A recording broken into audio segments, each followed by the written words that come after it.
பேச தெரியலையா, கத்து, கூச்சல் போடு, அவங்கள பற்றி ஏதாச்சும் வந்து பேசு. சம்மந்தமே இல்லாத தந்தை பெரியார் வந்து மது ஒழிப்புன்றது நம்மளுடைய லட்சியம். ஆனால் அதை நம்ம அடையணும்னா ஒரே சைடில் வந்து ஒன்றும் மாற்றிட முடியாது. படத்தில் காட்டுற மாதிரி நாளைய முதல்வர், அதுக்கப்புறம் வந்து 2025 சிஎம் அப்படின்னு சொல்லிட்டுலாம் வந்து பாஜகவை பொறுத்த வரைக்கும் தமிழ்நாட்டு மக்களுக்கோ அல்லது இந்திய நாட்டு மக்களுக்கு என்ன நல்லது செஞ்சுருக்கிறாங்க? இப்போ ஒரே நாடு, ஒரே தேர்தல், ஒரே அரசியல் இதெல்லாம் செய்கிறேன்னு சொல்கிறாங்களே, இவங்களால வந்து ஒரே சுடுகாடு, ஒரே டம்ளர், ஒரே மாதிரியான எல்லாருக்கும் வந்து சமத்துவம் இதெல்லாம் செய்ய முடியுமா? இந்தியாவிலேயே அரசியல் சட்ட ரீதியாகவே வந்து லைசன்ஸ் வச்சு எல்லாரும் பார் நடத்தலாம் அப்படின்றது இருக்கும் பொழுது குஜராத்தில் தான் அதுக்கு விலக்கு கொடுத்துருக்காங்க. ஆனால் குஜராத்தினுடைய நிலைமை என்ன, அங்கே வந்து எந்த அளவுக்குலாம் சாராயம் விற்பனை ஆகுது,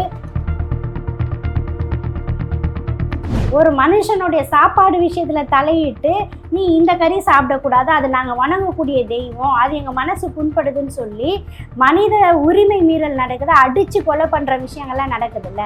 அப்படி இருக்கும்போது வருங்கால தலைமுறையினுடைய வாழ்க்கையை கேள்விக்குறியாக்கக்கூடிய புதிய சிந்தனை நேயர்களுக்கு வணக்கம். இன்னைக்கு நம்ம கூட தொகுப்புல இணைந்திருக்காங்க திராவிடர் கழக மகளிர் பாசறை செயலாளர் வழக்கறிஞர் மணியம்மை. அவங்க கூட பேசலாம். வணக்கம். வணக்கம். இப்போ வந்து பார்த்தீங்கன்னா தமிழ்நாட்டில் மாநாடு, மது ஒழிப்பு மாநாடு தான் பேசப்பட்டு வருது. ஸோ இன்னைக்கு வந்து மது ஒழிப்பு மாநாடு நிறைய தீர்மானங்களாக நிறைவேற்றப்பட்டிருக்குன்னு சொல்றாங்க. இதை எப்படி நம்ம பார்க்குறீங்க? முதல்ல வந்து இப்படி ஒரு மாநாடு தேவையா அப்படின்ட்டு தமிழ்நாட்டில் நிறைய பேர் கேள்வி கேட்டாங்க, கேலி செஞ்சாங்க. ஆனால் இன்றைக்கு அது வந்து அடிப்படையில் ஏன் இந்த மாநாடு எடுக்கிறாங்கன்னு சொன்னால், அந்த கள்ளச்சாராயம், அதே போல் நிறைய நம்ம யூடியூப் இந்த மாதிரி விஷயங்களே பார்க்குறோம், மாணவர்கள் வந்து குடிக்கிறாங்க இந்த மாதிரி விஷயம். இன்னொன்று வந்து நிறைய விதவைகள் வராங்க. இப்போது நம்ம ஆஃப்டர் கொரோனாவுக்கு பிறகு அட்டாக் அதிகமாகுது. திடீர்னு பிரெயின் அட்டாக்குன்னு சொல்கிறாங்க, ஹார்ட் அட்டாக்குன்னு சொல்கிறாங்க. அடிப்படை காரணம் என்னென்னு பார்த்தீங்கன்னா இந்த மாதிரி ஆல்கஹால் அப்படின்றத சொல்கிறாங்க. அப்போது இது வந்து இது தேவையான ஒரு விஷயமா நீங்கள் கவனிக்க தகுந்த விஷயம் என்னென்னா, அவர் தமிழ்நாட்டில் மட்டும் இதை பேசலை, டெல்லி பார்லிமெண்ட்டில் இதை பேசியிருக்கிறாரு. முதலாக, அதாவது 2வது முறையாக இப்போ இந்த தேர்தல் மோடி அவர்களுடைய ஆட்சியினுடைய தொடர்ச்சியாக தேர்ந்தெடுக்கப்பட்ட எம்பிகள் பேச்சு நடக்கும் பொழுது அவர் வந்து பேசினார். இதை தான் வந்து மைய கருத்தாகவே பேசினார். இந்தியா முழுக்க இந்த மது ஒழிப்பு, போதைப்பொருள் ஒழிப்பு தேவை அப்படின்றத பேசினார். அதையே வந்து தமிழ்நாட்டில் நம்ம வந்து ஒரு எடுத்துக்காட்டாக இருப்போம் அப்படின்றத அந்த மாநாடு வந்து அறிவிச்சிருந்தார். அப்போது ஒரு நிறைய கான்ட்ரவர்சி வந்தது. அது கூட்டணிக்குள்ளே வந்து பிளவா அப்படின்றதெல்லாம் பேசினாங்க. அப்புறம் நீங்கள் அதிமுக வருவீங்களா, விஜய் வருவாரா அப்படின்ற கேள்விக்கெலாம் யார் வேணாலும் வரட்டும், இது வந்து ஒரு பொதுவான விஷயம், இந்த கருத்தியல் உடன்பாடு உள்ளவர்கள் யார் வேணாலும் வரலாம் அப்படின்றத சொல்லியிருந்தாங்க. அதன் அடிப்படையில் ஏற்கனவே திமுகவினுடைய மேனிஃபெஸ்டோவில் இதை சொல்லியிருந்தாங்க. இன்னும் சொல்ல போனால் இதனால் அவங்க வாக்கு இழப்பு கூட நடந்திருக்குன்னு சொல்லியிருக்கலாம். மதுப்பிரியர்கள் வந்து அந்த காலகட்டத்தில் திமுகவுக்கு வாக்கு அளிக்கலைன்றதை கூட சொல்லியிருக்கலாம். அப்போது திமுகவிற்கும் இதில் உடன்பாடு இருக்கிறது. அதனால் இந்த மாநாட்டில் அவர்களுடைய பிரதிநிதிகள் கலந்துக்கிறாங்கன்றதா இதை நம்ம பார்க்க முடியும். நீங்க சொன்ன மாதிரி தமிழ்நாட்டில் மட்டும் இல்லை, திரும்ப வந்து இது இந்தியாவுக்குள்ள வரணும் தான் நினைக்கிறாரு அப்படின்னு சொல்றாங்க. அதே மாதிரி தேசிய கல்விக் கொள்கை எடுத்துட்டு வரணும்னு சொல்றோம், இல்லை தேசிய மதுவிலக்கு கொள்கை எடுத்துட்டு வரல அதுவும் வந்து சொல்லியிருந்தாங்க. ஏன்னா வந்து இப்போ பாஜக சார்பில் வந்து தமிழிசை சவுந்தரராஜன் வந்து சொல்லியிருந்தாங்க. அதுக்கு பதில் சொல்றது திருமாவளவன் வந்து சொல்லியிருந்தாரு, நம்ம தேசிய கல்விக் கொள்கையை மட்டும் எடுத்து வர முடியும், மதுவிலக்கை வேணும் ஏன் எடுத்து வர முடியும்னு கேட்டிருந்தாரு. இப்போ தமிழ்நாட்டில் எடுத்துட்டு வர்றதுக்கு நடைமுறைப்படுத்துறது என்னென்ன வகையான சட்ட சிக்கல்லாம் இருக்கும்னு நினைக்கிறேன். ஏற்கனவே இது வந்து அரசினுடைய ஒரு கொள்கை முடிவாக இருக்குது. எம்ஜிஆர் அவர்களுடைய காலகட்டத்திலேருந்து இது கொண்டு வந்தது, பிறகு கலைஞருடைய ஆட்சி காலத்துலேருந்து அதை வாபஸ் வாங்குது, பிறகு மாறி மாறி வந்து ஆட்சிகளில் வந்து அது நடந்துட்டு இருக்குது அப்படின்னு இருக்கும்போது மெயினாக வந்து நமக்கு பெரிய தொகை இதுலேருந்து வருது. அது ஒன்று பார்க்கணும். ஏன்னா ஆண்டுக்கு வந்து அரசினுடைய 1000 கோடி அப்படின்ற மாதிரியெல்லாம் கணக்கு சொல்கிறாங்க. இது ஒன்று. இன்னொன்று, நீங்கள் அரசினுடைய மது ஒழிப்பு கொள்கை கொண்டு வந்தாங்கன்னா, இம்ப்ளிமெண்ட் பண்ணாங்கன்னா, ஏற்கனவே தீவிரமாக இந்த மதுக்கு அடிமையாக்கப்பட்டவர்களுடைய நிலை என்னன்றதை நீங்கள் யோசித்து பார்க்கணும். நேரடியாக கண்கூடாக நாங்கள் பார்த்தோம். கொரோனா காலகட்டத்தில் மது ஒழிப்பு அப்படின்றத எல்லா டாஸ்மார்க்கும் இல்லைன்றதை அப்படி சொன்னாலும் கூட அந்த காலகட்டத்தில் யாரும் குடிக்காமல் இருந்தாங்களா? எவ்வளோ பேர் பிளாக்ல வந்து அதை விற்பனை செஞ்சாங்க. அதை வாங்கிட்டு வந்து குடித்தவங்க பல பேர் உண்டு. அப்போது அந்த மாதிரி இப்ப வரைக்குமே இருக்குல்ல கலாச்சாரம் குடிச்சிட்டு இருக்கிறாங்க. அப்போது இவர்களுக்கான தீர்வு நம்ம என்ன செய்ய போகிறோம்? மது ஒழிப்புன்றது நம்மளுடைய லட்சியம். ஆனால் அதை நம்ம அடையணும்னா ஒரே சைடில் வந்து ஒன்றும் மாற்றிட முடியாது. படத்தில் காட்டுற மாதிரி நாளைய முதல்வர், அதுக்கப்புறம் வந்து 2025 சிஎம் அப்படின்னு சொல்லிட்டுலாம் வந்து செய்ய முடியாது. ஏன்னா இதில் நிறைய பிரச்சனைகள் இருக்குது. இந்த மாதிரி ஒரேடியாக ஒருத்தரை வந்து மது குடிக்க கூடாதுன்னு நம்ம சொன்னால் அவங்க வந்து உளவியல் சிக்கல், அவங்களுக்கு என்ன உடல்நல பாதிப்பு என்னன்றதை அரசு வந்து தீவிரமாக இதை ஆலோசனை செஞ்சு தான் இதை வந்து முடிவெடுக்க முடியும். இப்போ நம்ம குடும்பங்கள்லேயே எடுத்துக்கோங்களேன், அப்பா அம்மா எல்லாரும் இருக்கிறாங்கன்னு சொன்னால் ஒருத்தர் வந்து குடிச்சிருப்பாங்க, மற்றவங்க வந்து குடிக்காமல் இருப்பாங்க. அப்போது அது யாரை நம்ம சொல்ல முடியும்? அரசு வந்து டாஸ்மார்க் விற்பனை செய்கிறாங்க, அப்போ என் அப்பா குடிக்காத போது என் அண்ணன் மட்டும் போய் குடிக்கிறாருன்னா அது எப்படியா அப்படின்றத ஒரு கேள்வி இருக்குது. அப்போ தனி மனித ஒழுக்கன்றது வேணும். அவர்கள் இது தவறு அப்படின்றத ஏற்றுக்கொள்ளக்கூடிய ஒரு மனப்பான்மை அது வேணும். அதற்காக வந்து படிப்படியாக அந்த விழிப்புணர்வு எல்லாமே கொண்டு வரணும். ஒன்று. நீங்கள் இன்னொன்று கேட்டிருந்தீங்க, ஏன் தேசிய கல்விக் கொள்கையை கொண்டு வர நீங்கள் மதுவிலக்கு ஏன் கொண்டு வர முடியாதா அப்படின்னு சொல்லிட்டு. பாஜகவை பொறுத்த வரைக்கும் தமிழ்நாட்டு மக்களுக்கோ அல்லது இந்திய நாட்டு மக்களுக்கு என்ன நல்லது செஞ்சுருக்கிறாங்க? எதெல்லாம் தேவையில்லையோ கார்ப்பரேட்டுகளுக்கும் சாமியார்களுக்கும் இவர்களுடைய பார்ப்பனிய ஆதிக்க சிந்தனையை தான் இங்கே செய்கிறாங்களே தவிர மக்களுக்காக ஒரு நன்மை அவங்க எதுவுமே செய்யவே இல்லை. இப்போ ஒரே நாடு, ஒரே தேர்தல், ஒரே அரசியல் இதெல்லாம் செய்கிறேன்னு சொல்கிறாங்களே, இவங்களால் வந்து ஒரே சுடுகாடு, ஒரே டம்ளர், ஒரே மாதிரியான எல்லாருக்கும் வந்து சமத்துவம் இதெல்லாம் செய்ய முடியுமா? இந்த மாதிரி விஷயத்தில் அவங்களால செய்ய முடியாது. ஏன்னா அவர்களுடைய குறிக்கோள் என்பது இந்து ராஷ்டிரம் அப்படின்றது தான் அவங்களுடைய அடிப்படை சிந்தனை. இவங்க ஆர்எஸ்எஸ்னுடைய 100ஆம் ஆண்டு விழாவை எப்போ கொண்டாட போகிறாங்க? 2025. அதனால் வந்து அகண்ட பாரதம் அப்படின்னா ஒரே மாதிரியான தேர்தலை கொண்டு வரணுன்றது அவங்களுடைய நோக்கமாக இருக்குது. பட் நம்ம வந்து வி ஆர் இன் இந்தியா. இந்திய அரசியலமைப்பு சட்டத்தை எழுதிய பாபா சாஹிப் அம்பேத்கர் என்ன சொல்லியிருக்கிறாருன்னா, இது வந்து ஒரு மதசார்பற்ற நாடு. நம்மளுடைய சட்ட திருத்தங்கள் வந்து அதை தான் வந்து முக்கியமாக சொல்லுது. அப்போது இங்கே வந்து எல்லா விஷயத்தையுமே ஒற்றை தலைமையில் கொண்டு வரவே முடியாது. அப்போது இதுவே அடிப்படை தவறு, அரசியலமைப்பு சட்டத்துக்கு எதிரான ஒரு விஷயத்தை தான் இவங்க செய்கிறாங்க அப்படின்ற பட்சத்தில் நாட்டு மக்களுக்கு நன்மை எங்கே செய்ய போகிறாங்க? இன்னொன்று, இந்தியாவிலேயே அரசியல் சட்ட ரீதியாகவே வந்து லைசன்ஸ் வச்சு எல்லாரும் பார் நடத்தலாம் அப்படின்றது இருக்கும் பொழுது குஜராத்தில் தான் அதுக்கு விலக்கு கொடுத்துருக்காங்க. ஆனால் குஜராத்தினுடைய நிலைமை என்ன? அங்கே வந்து எந்த அளவுக்குலாம் சாராயம் விற்பனை ஆகுது, அடிக்கிற பம்புலேருந்து சாராயம் வந்த நம்ம செய்திகள்லாம் பார்த்துருக்கோம். அப்போது இது வந்து இந்தியா முழுக்க அவங்க நிச்சயமாக கொண்டு வர மாட்டாங்க. இன்னும் சொல்லப்போனால் அதானி அவர்களுடைய கூட்டணியை சேர்ந்த அதானி இவர்களுடைய கம்பெனிஸ்லாம் அதிகமாக இருக்குது. அப்போ அதனால் அவங்க கொண்டு வர மாட்டாங்க. இன்னொன்று, நீங்கள் தமிழ்நாட்டில் இந்த மது ஒழிப்பு மாநாடை கொண்டு வரணும்னு சொன்ன உடனேயே அதை எதிர்ப்பு குரல் யார் கொடுத்தாங்கன்னா, பாரதிய ஜனதா கட்சியை சேர்ந்த வானதி ஸ்ரீனிவாசன் அவர்களும் தினமணி, தினமலர் போன்ற பத்திரிகைகள் தான் இதுக்கு எதிர்ப்பு செய்தியை சொன்னாங்க. அப்போ இதிலிருந்தே அவர்களுடைய கொள்கை என்னன்னு நம்ம தெரிஞ்சுக்கலாம். இப்போ நீங்க கேட்டப்ப சொல்றீங்க, இப்ப தமிழக அரசுக்கு வந்து வருமானம் வருது மது விற்கிறது அப்படின்னு சொல்லுங்க. ஆனா வந்து இப்ப நம்ம வந்து மக்களை பார்க்கும்போது வருமானம் வந்ததுனால மக்களோட உயிர் நிறைய போகிறதுனால மக்களுடைய நிறைய குடும்பங்கள் வந்து பாதிக்கப்படுது. அப்போ நம்ம அதை எப்படி பார்க்கணும்? அதுதான் நம்மளுடைய பார்வை வந்து வருமானன்ற விஷயத்த நம்ம சொல்கிறோம். நான் என்ன சொல்கிறேன்னா, இவ்வளோ பேர் குடிக்கிறாங்கல்ல, அப்போ அவர்களுக்கு நம்ம மாற்று வழி என்ன செய்ய போகிறோம் அப்படின்னு நான் கேட்குறேன். நான் இன்றைக்கே எல்லா இடத்துலையும் நீங்கள் மது கடைகளை மூடிடுங்க, யாரும் குடிக்காமல் இருந்துருவாங்களா? மக்கள் குடிக்கிறது அதுக்கான வழியை நம்ம ஏற்படுத்தணும்னு நான் சொல்கிறேன். இப்போ அது வந்து உளவியல் சார்ந்த விஷயம், உடல் சார்ந்த விஷயங்கள் இருக்குது. டாக்டர்ஸே சில பேர் சொல்லுவாங்க, இவரால் வந்து குடிக்கலைன்னா அவருடைய கை வந்து பதட்டமாகி நடுக்கம் ஏற்படும் அப்படின்றத சொல்லுவாங்க. அப்போது இந்த மாதிரி இருக்கிறவர்களை எப்படி நம்ம அதுலேருந்து வெளியில் கொண்டு வர போகிறோம் அப்படின்றது. இதை மதுவை வந்து நான் ஒரு நோயாக தான் பார்க்குறேன். இந்த நோயிலிருந்து பாதிக்கப்பட்டவர்களை நம்ம எப்படி மீட்டு கொண்டு வர போகிறோம் அப்படின்றது ஒன்று. இன்னொன்று, மதுவை விட ஆபத்தான இன்றைக்கு நிறைய போதைப் பொருட்கள் வந்துருச்சு. பள்ளிக்கூட மாணவர்களே, நம்மளாம் சின்ன வயசில் படிக்கும் போது சாருக்கு மிஸ்ஸுக்கெலாம் அவ்வளோ பயந்தோம். ஆனால் இன்றைக்கு அப்படி கிடையாது. மாணவர்கள் வாய்க்குள்ளே உதட்டுக்குள்ளே அதை வச்சுருக்குறாங்க. அப்போது இந்த மாதிரி பாதிக்கப்பட்டவங்களும் நம்ம எப்படி வந்து மீட்டெடுக்க போகிறோம்? இப்போ நம்ம தமிழ்நாடு அரசு வந்து நிறைய பேரை கைது பண்ணியிருக்கிறாங்க. வடநாட்டுலேருந்து வந்து விற்பனை ஆகுது அப்படின்றத நம்ம பார்க்குறோம். குட்கா போன்ற இடங்களுக்கு அதெல்லாம் எப்படி மேம் அதிகமாக இந்த போதைப் பொருள் தொடக்கம் இல்லைன்னா எப்படி வந்து ஸ்கூல் ஸ்டூடெண்ட்ஸாக வாங்குவாங்க? வாங்குவாங்கன்னா அப்போது இதுதான் ஒன்றிய அரசு அதை நடவடிக்கை எடுக்கணும்ல. அதை இப்போ தமிழ்நாட்டில் வந்து நிறைய இடங்களில் வந்து கைதுகள் நடைபெறுகிறது. இப்படி நடக்கக்கூடாதுன்னு சொல்லிட்டு அதுக்கான பேன் பண்ணுறாங்க. நம்ம கோர்ட்டு வந்து தலையிட்டு இந்த மாதிரி தவறு நடக்குது, நீங்கள் அரசு என்ன பண்ணுறீங்கன்னு கேள்வி கேட்குறாங்க. அப்போது இந்தியா முழுக்க என்ன நிலைமை, ஒரு சட்டத்தை இவங்க கொண்டு வந்து இதுக்கான தடுப்பு போட்டால் என்ன, ஏன் இதை செய்ய மாட்டேன்றாங்க? இப்போ மற்றதெல்லாம் செய்கிறாங்களே, ஒரு மனுஷனுடைய சாப்பாடு விஷயத்தில் தலையிட்டு நீ இந்த கறி சாப்பிடக்கூடாது, அது நாங்கள் வணங்கக்கூடிய தெய்வம், அது எங்கள் மனசு புண்படுதுன்னு சொல்லி மனித உரிமை மீறல் நடக்குது, அடித்து கொலை பண்ணுற விஷயங்கள்லாம் நடக்குதுல்ல. அப்படி இருக்கும்போது வருங்கால தலைமுறையினுடைய வாழ்க்கையை கேள்விக்குறியாக்கக்கூடிய இந்த விஷயங்களை இவங்க ஏன் தடுக்க மாட்டேன்றாங்க?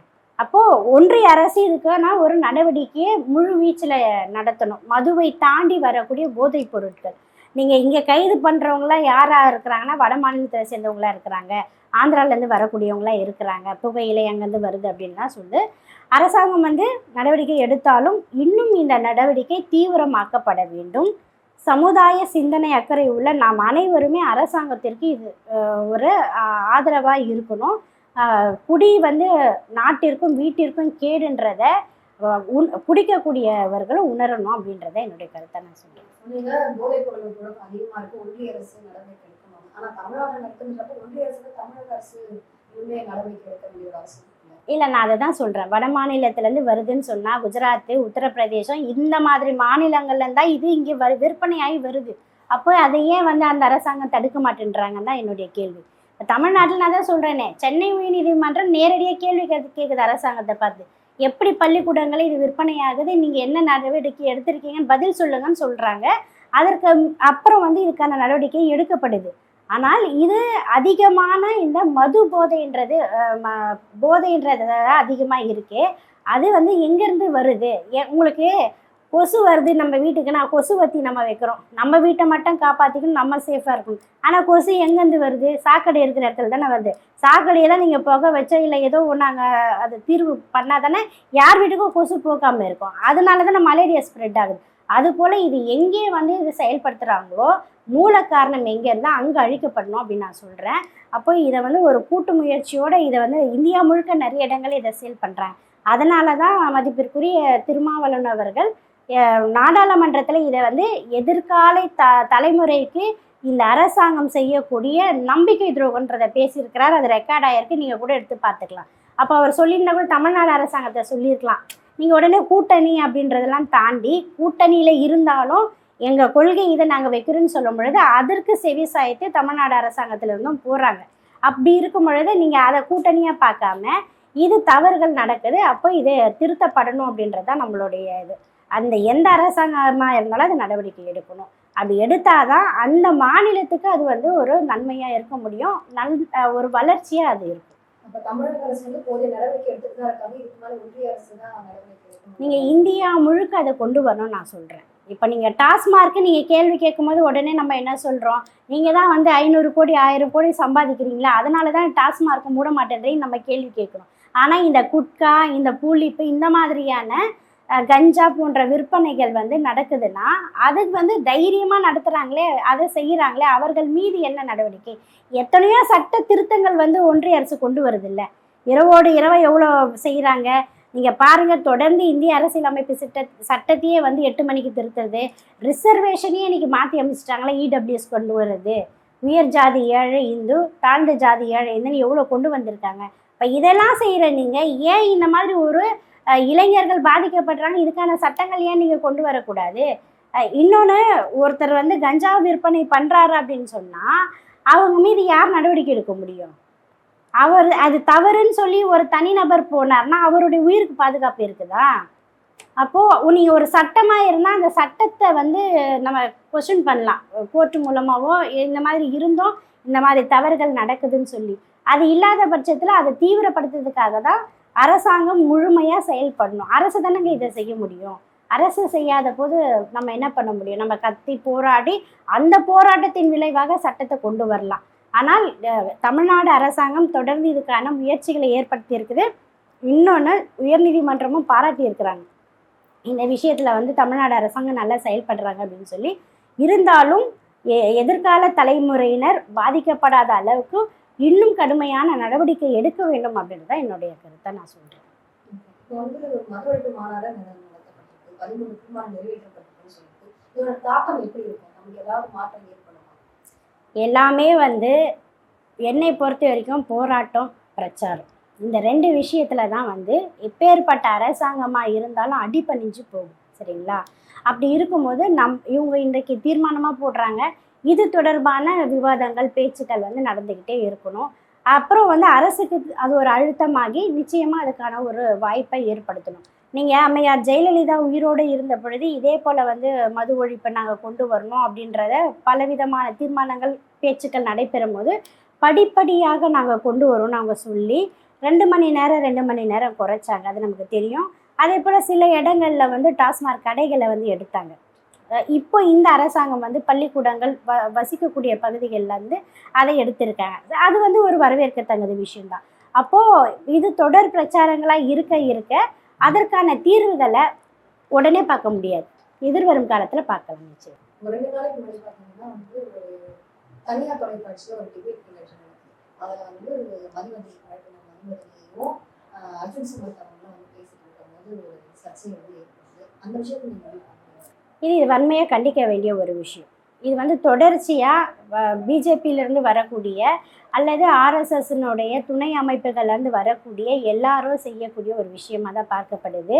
நீங்கள் எந்த டிபேட்டும் சரி, தொலைக்காட்சியில் நம்ம பார்க்குற எல்லா டிபேட்டுலேயும் அவங்க கத்தாமல் கூச்சல் போடாத இதை வச்சு ஒரு டிபேட் இருக்கா, தனி மனித தாக்குதல் நடத்தாமல் இருக்குதா, எல்லா இடங்கள்லையும் அவங்க செஞ்சுட்டு தான் இருக்கிறாங்க. அவங்களுடைய என்ன சொல்கிறது, சரக்கு இல்லாததுனால இந்த மாதிரி ஒரு விஷயத்தை எடுக்கிறாங்க. சரக்கு நாங்கள் மது சரக்கு எடுத்துக்கக்கூடாது, அறிவு சார்ந்த விஷயங்களை நாங்கள் மக்களுக்கு இதை செஞ்சுருக்கோம், நாங்கள் தைரியமாக பேசுவோன்ற அளவுக்கு அவங்கக்கிட்ட எதுவுமே இல்லாத பட்சத்தில் கேட்கக்கூடிய கேள்விக்கு அவங்களால பதில் சொல்ல முடியாதனால கலவரத்தில் ஈடுபடுறாங்க. இந்த ஆர்எஸ்எஸ்க்கு கை தேர்ந்த ஒரு விஷயந்தான். அவங்க வந்து என்றைக்குமே அறிவை நம்ப மாட்டாங்க, மனித நேயத்தை நம்ப மாட்டாங்க, சமத்துவத்தை நம்ப மாட்டாங்க. கலவரம் பண்ணுறது, குண்டு போடுறது, அதை கேட்டால் முஸ்லீம்களை கிறிஸ்டின்ஸ் வந்து தாக்குதல் அவங்க தான் பண்ணாங்கன்னு சொல்கிறது, இது போல் தொடர்ச்சியாக ஆர்எஸ்எஸ்க்கு செய்கிறது வந்து வாடிக்கை தான்.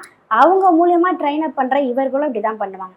இவர்களை வந்து கூப்பிட்டு இந்த மாதிரியெல்லாம் நிகழ்ச்சி நடத்தக்கூடிய அந்த நிர்வாகங்கள் தான் அதை யோசித்து பார்க்கணும். இதை நம்ம செய்கிறது தப்பு, இந்த மாதிரி ஆட்களை நம்ம கூப்பிடணுமா அப்படின்ட்டு.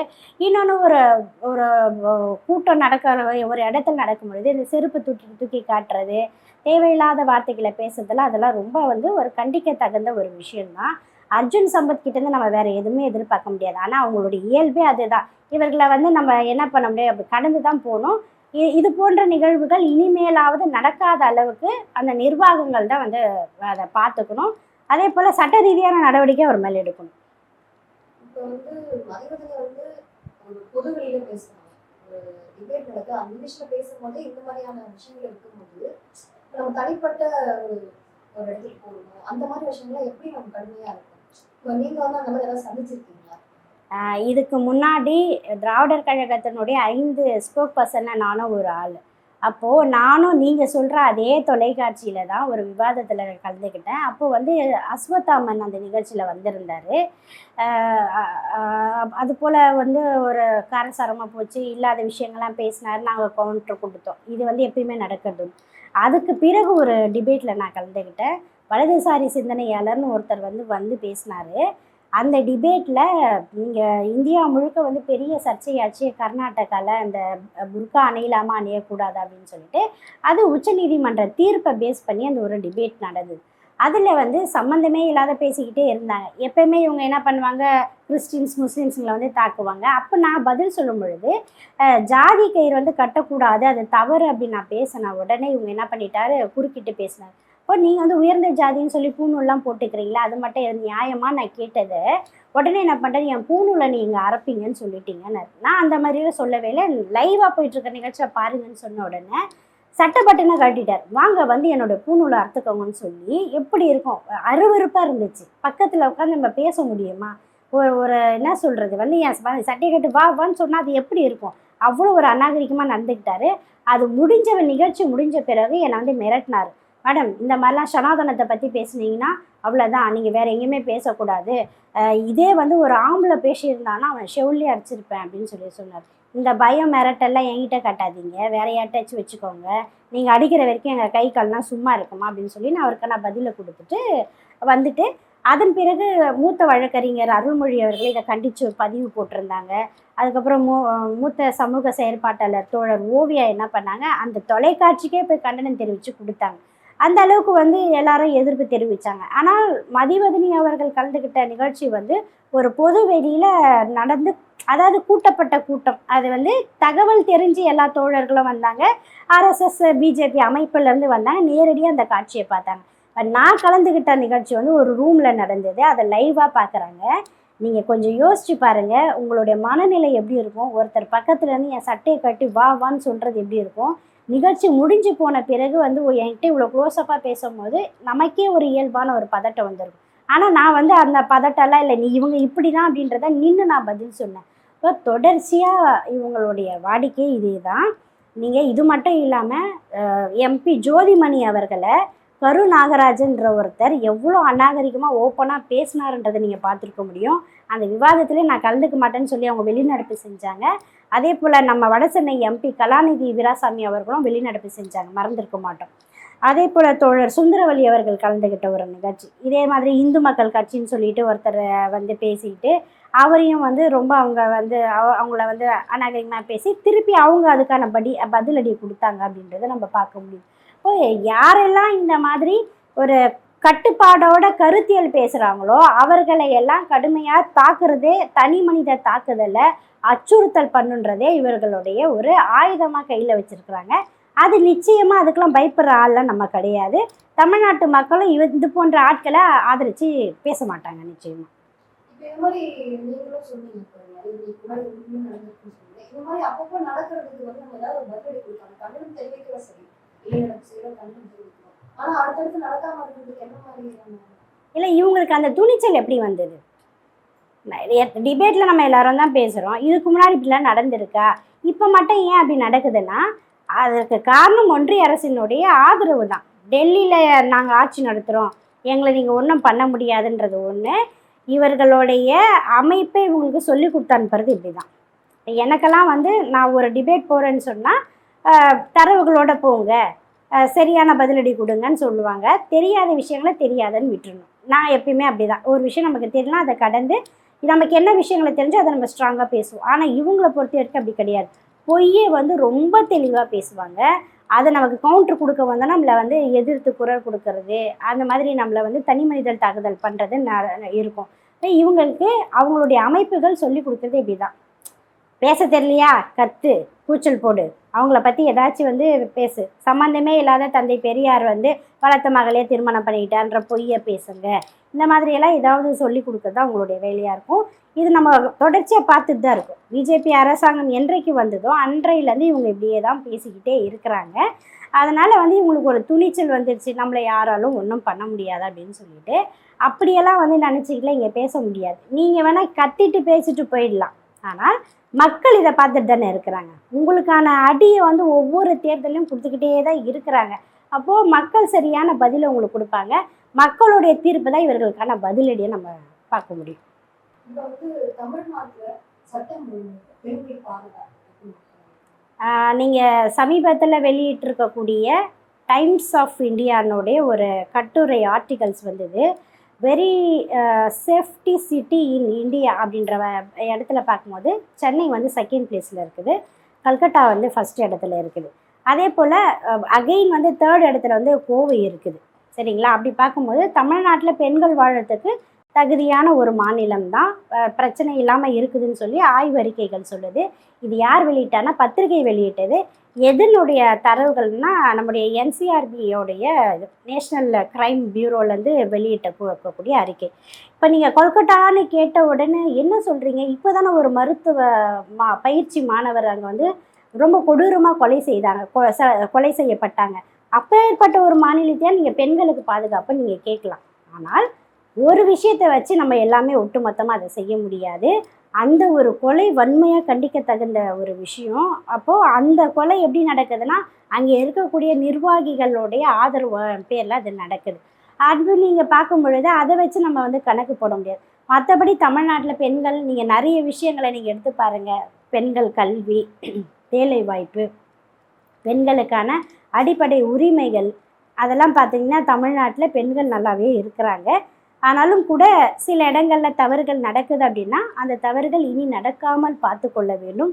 அது அரசினுடைய பொறுப்பு, சட்டம் மட்டும் இல்லை, ஒவ்வொரு ஆண்களுடைய மனநிலையும் அது இருக்குது. நீங்கள் வந்து ஒரு அரசாங்கம் சட்டம் போட்டு எல்லாத்தையும் மாற்றிடலாமான்னு கேட்டால் முடியாது. நம்ம குடும்பத்துலேருந்து அந்த மாற்றத்தை கொண்டு வரணும்.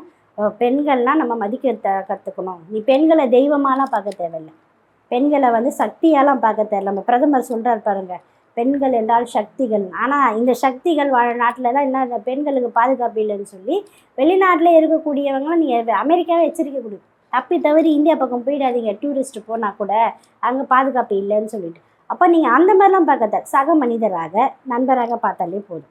இப்போ அடிப்படையில் நம்ம தமிழ்நாட்டில் அதை நம்ம திருப்பி நம்ம சொல்லித்தரணும். பெண்களுக்கான பாதுகாப்புன்றது அது பெண்களுக்கு மட்டும் கிடையாது, ஒட்டுமொத்த சமூகத்தினுடைய பாதுகாப்பே பெண்களுடைய பாதுகாப்பு கிட்ட தான் இருக்குது அப்படின்றத சொல்லணும். பாபா சாஹிப் அம்பேத்கர் அதை தான் சொல்கிறார். எது வந்து ஒரு ப்ரக்ரெசிவ் ஸ்டேட்டினுடைய அடிப்படை எதுன்னா, ஒரு தனி மனித பெண்ணினுடைய வளர்ச்சியில் தான் ஒட்டுமொத்த அந்த நாட்டினுடைய வளர்ச்சி இருக்குது. அதனால தானே தந்தை பெரியார் காலம் முழுக்க பெண்களுக்காக போராடி பெண்களுடைய முன்னேற்றம் தான் முக்கியம்னு சொன்னார். அப்போது பெண்களுடைய வளர்ச்சி அப்படின்றது, இந்த நாட்டினுடைய வளர்ச்சி அப்படின்றத கையில் கவனத்தில் வச்சுக்கணும். ஆண்களுடைய மனநிலையம் மாறணும், ஆணாதிக்கம் சிந்தனை உள்ள பெண்களுடைய மனநிலையம் மாறணும். மனநிலை மாறணுன்றது கண்டிப்பா ஒரு விஷயம் இருக்கு. ஆனாலும் வந்து சட்டம் தண்டனையெல்லாம் வந்து கடுமையாலாம் வந்து மாற்றம் ஏற்படும் ஒரு பிரச்சனை. இது நம்ம ஒவ்வொரு பிரச்சனையிலும் பேசுறது தான். நிர்பயாவுக்கு ஒரு பிரச்சனை நடக்கும்போது என்ன சொன்னோம், சட்டம் வந்து இன்னும் கடுமையாக்கப்படணும் அப்படின்னு சொல்லிட்டு. நீங்கள் எத்தனை சட்டங்களை கடுமையாக்கிட்டு இருந்தாலும் அது ஒன்றும் பண்ண முடியாது. இந்த பிரச்சனைகள் வந்து எப்படி தீர்வு இருக்குது? இன்றைக்கி ஒன்றும் இல்லை, நிர்பயா பிரச்சனையே என்ன சொன்னாங்க, நீ ஏமா 9 மணிக்கு மேலே பஸ்ஸில் போன, அது நீ போனதுனால தானே இந்த பிரச்சனையாகும்னு சொல்லி கேட்டாங்க. அதே 10 வயசு 8 வயசு குழந்தைய பாலியல் பலாத்காரம் செய்கிறாங்களா, அப்போ அதை நீங்கள் என்ன சொல்ல முடியும்?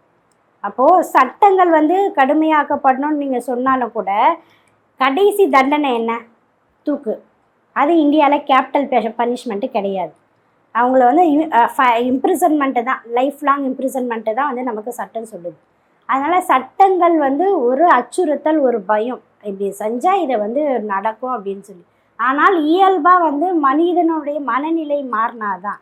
பெண்கள் என்பவர்கள் ஒன்றும் வந்து அவங்க பாதுகாக்கப்பட வேண்டிய ஒரு பெட்டகம் கிடையாது. நம்மளை மாதிரி அவங்களுக்கு உணர்வு இருக்குது. நம்மளுடைய தங்கையை, நம்மளுடைய அம்மாவை நம்ம எப்படி பார்த்துக்கணுமோ சக பெண்களையும் அப்படி தான் பார்த்துக்கணுன்ற ஒரு சிந்தனை வந்து ஆண்களுக்கு இயல்பாக வரணும்.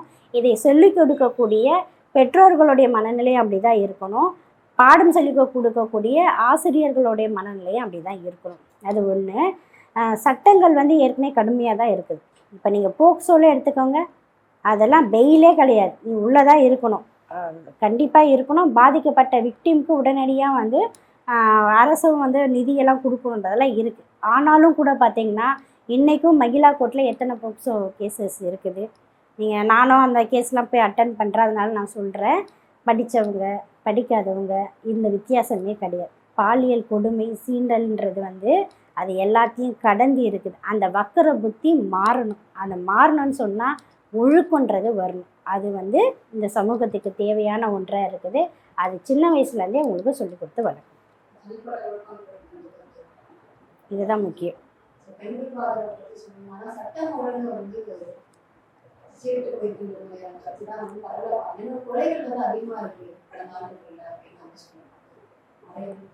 கொலைகள் அதிகமாக இருக்குது அப்படின்றது முதலமைச்சர் அவர்கள் சட்டப்பேரவையிலே வந்து அதுக்கான இது கொடுத்துருக்காரு. சென்ற ஆண்டுலேருந்து எத்தனை கொலைகள் இருக்குது, இந்த ஆண்டு எவ்வளோ, அதுக்கான நடவடிக்கைகள் என்ன அப்படின்றத புள்ளி விவரங்களோடு சொல்லியிருக்கிறாரு. இன்னொன்று வந்து இந்த பெண்கள் பாதுகாப்பு விஷயங்கள்லேயே இன்றைக்கி நிறைய கேசஸ் ஃபைல் ஆகுது அப்படின்ற ஒரு குற்றச்சாட்டு இருக்குது. அதுக்குமே சேர்த்து ஒரு பதில் சொல்லியிருந்தார். முன்னாடியெல்லாம் தவறுகள் நடந்தால் அதை மூடி மறைச்சாங்க, வெளியில் சொல்கிறதுக்கு பயந்தாங்க, அச்சப்பட்டாங்க. ஆனால் இன்றைக்கு அப்படி கிடையாது, வெளிப்படையாகவே வந்து சொல்கிறாங்க. ஏன்னா காரணம் என்னென்னா இந்த அரசாங்கம் அவர்களுக்கான நடவடிக்கை எடுக்கும் அப்படின்னு சொல்லியிருக்காங்க. இன்னொன்று, நீங்கள் பெண்களுக்கான அந்த சேஃப்டின்ற விஷயத்தை பார்த்திங்கன்னா நிறைய திட்டங்கள் தமிழ்நாடு அரசாங்கம் செஞ்சுருக்குது. இந்த பிங்க் ஆட்டோ, அப்புறமேட்டு வந்து போலீஸ் பிங்க் போலீஸா அது சொல்லியிருக்காங்க. அப்புறம் இந்த 181 பாலியல் வன்கொடுமை நடந்தால் உடனடியாக இந்த நம்பருக்கு நீங்கள் காண்டாக்ட் பண்ணலாம். அதில் வந்து யார் புகார் கொடுக்குறாங்களோ அதை வந்து வெளிப்படையாக சொல்லாமல் இருக்கணும்னு சொல்லி இது வரைக்கும் ஒரு 6,00,000 கேஸு அந்த கால்ஸ் வந்து ரெக்கார்ட் ஆகிருக்கு. அதில் 1,00,000 இது கால்ஸ் வந்து நாங்கள் உடனடியாக வந்து தீர்வு சொல்லி அதுக்கான பாதுகாப்பு கொடுத்துருக்கோம்னு சொல்லி ஹைகோர்ட்லேயே அறிக்கை தாக்குதல் பண்ணியிருக்காங்க. அதெல்லாம் இருக்குது. அப்போது இது வந்து தமிழ்நாட்டில் பெண்களுக்கு பாதுகாப்பாக இருக்குதுன்றதுக்கான ஒரு சான்றாக சொல்ல முடியும். இன்னொன்று சட்ட ஒழுங்கு வந்து நீங்கள் எதிர்க்கட்சிகள் பூதாகரமாக்குற விஷயம் இதுதான். சட்ட ஒழுங்கு சரியில்லை, சட்ட ஒழுங்கு சரியில்லை. ஏங்க ஒரு போராட்டம் நடத்துகிறாங்க, அதுலேயும் 3 பேரை வந்து குருவி சுட்டுற மாதிரி சுட்டு சாவடிச்சாங்க. அப்போல்லாம் வந்து சட்ட ஒழுங்கு சரியாக இருந்ததா? அப்போ அன்றைக்கு முதலமைச்சர் என்ன சொன்னார்? எனக்கே தெரியாது, டிவி பார்த்து தான் நான் நடவடிக்கை எடுத்தேன் அப்படின்னு பார்த்து தெரிஞ்சுக்கிட்டேன்னு சொன்னார். இப்போ இன்றைக்கு இருக்கக்கூடிய முதல்வர் எல்லா விஷயங்களையும் உடனடியாக பார்த்து அதுக்கான தீர்வுகளை சொல்லிட்டு இருக்கும்போது சட்ட ஒழுங்கு சரியில்லைன்னு எப்படி சொல்ல முடியும்? திருப்பி திருப்பி வந்து இங்கே சட்ட ஒழுங்கு சரியில்லை அப்படின்ற விஷயத்த சொல்கிறாங்க. நீங்கள் கொலைகள் அதிகமாகுதுன்னு சொல்லிட்டு எதன் அடிப்படையில் சொல்கிறீங்கன்னு தெரியல. முதலமைச்சரே வந்து அதுக்கான புள்ளி விவரங்களை சட்டப்பேரவையில் சொல்லியிருக்கிறார். என்ன தீர்வு என்ன அப்படின்றது. ஆனால் சட்ட ஒழுங்குன்றது சரியாக தான் இருக்குது. ஒருவேளை சட்ட ஒழுங்கு அப்படி ஏதாச்சும் ஒரு பாதிப்படையக்கூடிய விஷயத்தில் பிரச்சனைகள் நடந்திருந்தால் ஒன்றிய அரசு பார்த்துக்கிட்டு சும்மா இருந்திருக்காது. உடனடியாக நடவடிக்கை எடுத்திருப்பாங்க. அந்த அளவுக்கு தமிழ்நாட்டில் எந்த விதமாக இல்லை. நல்லா தான் தமிழ்நாடு அரசு செயல்பட்டு இருக்கு. இன்னைக்கு தொடர்புல வழக்கறிஞர் வந்து நமக்கு வந்து பல விஷயங்கள் வந்து பகிர்ந்துருந்தாங்க. இன்னொரு